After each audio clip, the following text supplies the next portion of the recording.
रिश्ते कई तरह के होते हैं।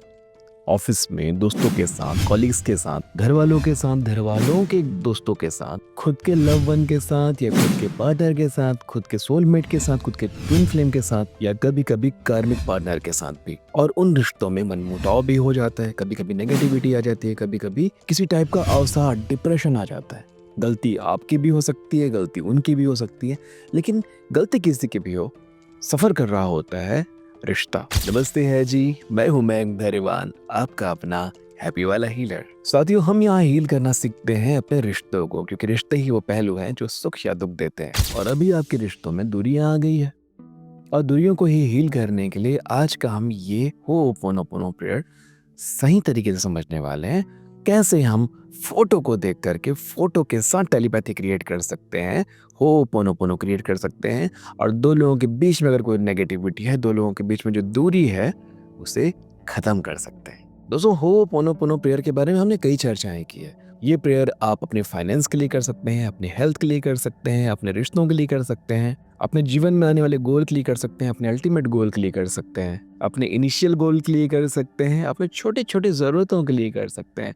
यानी कि होपोनोपोनो प्रेयर कोई लग्जरी नहीं है, कोई दवाई नहीं है, ये एक लाइफस्टाइल है जो आपको हमेशा फॉलो करना चाहिए। और आपको एक बात बताऊं, जो भी बड़े लोग हैं, जो भी दुनिया में आगे बढ़ चुके हैं, आप सेलिब्रिटीज़ को देख लीजिए, लीडर्स को देख लीजिए, बड़े लोगों को देख लीजिए, शानदार लोगों को देख लीजिए, उनकी बातों में, उनके स्पीच में, उनके भाषणों में आप कहीं ना कहीं होपोनोपोनो देखेंगे ही देखेंगे। 4 शब्द, I am sorry, please forgive me, thank you, I love you. कहने का मतलब ये सिर्फ शब्द नहीं है, ये आपके भाव है जो शब्द के माध्यम से अपने ही भीतर पैदा किए जाते हैं। आई एम सॉरी, मुझे अफसोस है, ये एक भाव है जो आप अपने भीतर पैदा करते हो ये बोल के। जैसे मैं आपको बोलता हूँ स्ट्रॉबेरी वाला केक, तो आपके अंदर एक खूबसूरत केक का भाव पैदा हुआ ना, मुंह में स्वाद पैदा हुआ, एक अच्छी सी खुशबू पैदा हुई।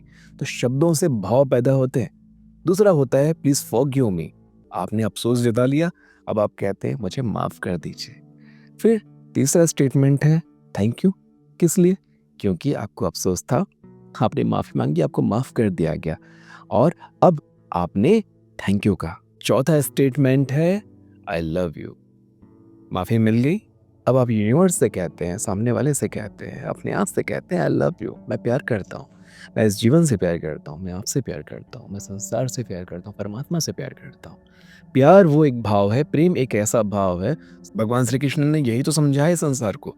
प्रेम प्रेम एक ऐसा भाव है जिससे आप मुक्त हो जाते हैं मोह से, पोजीशन से मुक्त हो जाते हैं, अपनी तकलीफों से मुक्त हो जाते हैं, अपने निचले स्तर के भावों से मुक्त हो जाते हैं। प्रेम, तो आई लव यू कहकर आप उस प्रेम को जगाते हैं। तो ये 4 स्टेटमेंट है जो आप अपने रिश्ते के लिए, अपने पैसों के लिए, अपने फाइनेंस के लिए, अपने लोगों के लिए, अपने आप के लिए बोलते हैं, और आप देखते हैं जैसे ये 4 भाव जागते हैं, अपने आप परिवर्तन आना शुरू हो जाता है। तो सबसे पहला काम आप क्या करेंगे, जिसके साथ भी आपको अपना रिश्ता ठीक करना है उसका एक फोटो लेंगे। सबसे अच्छा होगा एक hard copy, proper hard copy वाला फोटो। लेकिन अगर वो नहीं है तो आप सेल फोन भी यूज कर सकते हैं, सेल फोन का फोटो ले सकते हैं आप। अगर ग्रुप फोटो भी है, कई बार ऐसा होता है ना, ग्रुप फोटो में से आपके पास तो फोटो नहीं होता, ग्रुप फोटो तो आप जूम कर लीजिए, पर्टिकुलर उनका फोटो लीजिए, उनकी आज्ञा चक्र पर ध्यान लगाइए, आज्ञा चक्र पर ध्यान लगा करके गहरी सांस लीजिए, और डीप ब्रीथ करके सबसे पहले अपने आप के लिए अगले 3 मिनट होपोनोपोनो कीजिए। जी हाँ, उन्हें देखकर अपने आप के लिए करना है।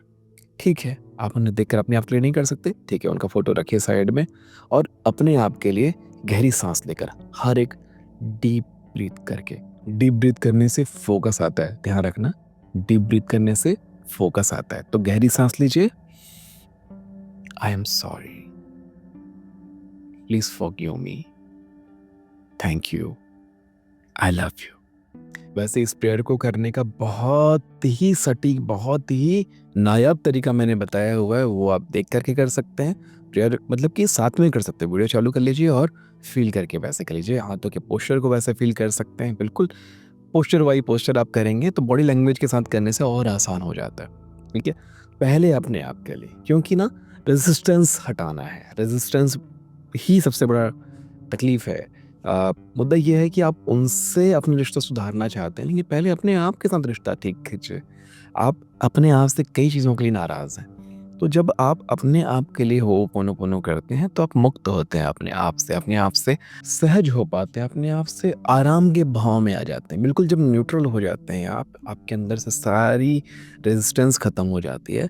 देन आप उसका फ़ोटो लीजिए, कमरा अंधेरा कर लीजिए, शांति से एक छोटा-सा प्यारा-सा लाइट जला लीजिए, जो टॉर्च लाइट सकते हैं, सेल फ़ोन का लाइट का यूज़ कर सकते हैं। हार्ड कॉपी लिया, सेल फ़ोन का लाइट जला लिया, हार्ड कॉपी में बिल्कुल उसकी लाइट पड़ रही है।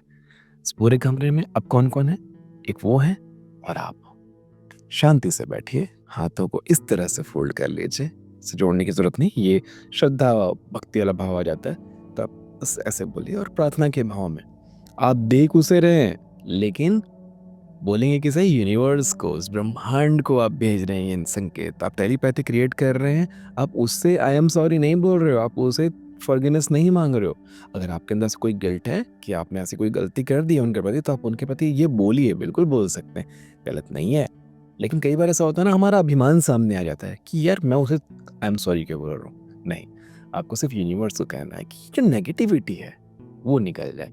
सबसे पहले इंटेंशन क्लियर होनी चाहिए कि आप दोनों के पीछे प्रॉब्लम क्या है। अगर नहीं पता है तो आपको बस ये पता है कि नेगेटिविटी है, उस नेगेटिविटी को ख़त्म करना है। तो यूनिवर्स को सीधा आप इंटेंशन कीजिए कि हमारे बीच में जो नेगेटिविटी है, हमारे बीच में जो विरोधाभास है, हमारे बीच में जो रेजिस्टेंस क्रिएट हो चुका है, हमारे बीच में जो गलतफहमियाँ क्रिएट हो चुकी है, उन सबको प्लीज़ ठीक कर दीजिए यूनिवर्स। जो भी मुझसे या उनसे गलती हुई होगी, पकड़ में आई बात, जो भी मुझसे या उनसे गलती हुई होगी उसके लिए I am sorry, please forgive me, thank you, I love you. है समझ में? 3 से 5 मिनट ये करने से ना अच्छा लगने लगता है। कई बार ऐसा होता है 3 बार करते-करते अच्छा लगने लगता है, तो और करने का मन करता है। तो 3 से 5 मिनट कीजिए और फिर मुक्त हो जाइए, छोड़ दीजिए। दोबारा और करने की ज़रूरत नहीं है और बिल्कुल उस फ़ोटो को प्यार से अपने डायरी या किताब में दबा लीजिए और रख दीजिए और इस बारे में बिल्कुल यूनिवर्स में छोड़ दीजिए। ध्यान रहे, अगर फिर से कोई बात करनी है, फिर से बोलने की इच्छा है तो दोबारा कर सकते हैं। दिमाग में फिर से उसको चलने मत दीजिए। बार-बार वो चीज़ हमारे बीच में ये हो गया था, वो हो गया था, मुझे ये बोलना चाहिए था, उसने मुझे ये कह दिया, उसको ये नहीं बोलना चाहिए था, मैंने उसे ये बोल दिया, मुझे वो नहीं बोलना चाहिए था। अगर ऐसा होता तो वैसा होता, उस दिन मैं गया ही नहीं होता तो ऐसा होता, उस दिन मैं फ़ोन ही नहीं उठाता तो ऐसा होता। ये सारे थॉट्स जो है ना, चीज़ों को ख़राब करती हैं। तो बस छोड़ दीजिए, जैसे आपने लेटर लिख कर के छोड़ दिया। अब जवाब आएगा, आपका रिजल्ट आएगा और रिजल्ट को लेके सर्टिनिटी सबसे ज़्यादा ज़रूरी होती है। मतलब कि निश्चितता, मुझसे नहीं बोला जाता है हर बार, निश्चितता होनी चाहिए। निश्चितता ही आपको साकार करती है, आपके मनोकामना को पूर्ण करती है, आपकी सर्टिनिटी। क्योंकि जो अंदर होता है वही बाहर होता है। ठीक है जी? आशा करता हूँ ये अध्याय भी आपको बहुत अच्छे से समझ में आया होगा। अपने रिश्तों को सुंदर बनाइए। सुंदर रिश्ते बहुत ज़रूरी है हमारे जीवन के लिए। ठीक है जी? मिलते हैं आने वाले अध्यायों में। तब तक के लिए नमस्ते है जी।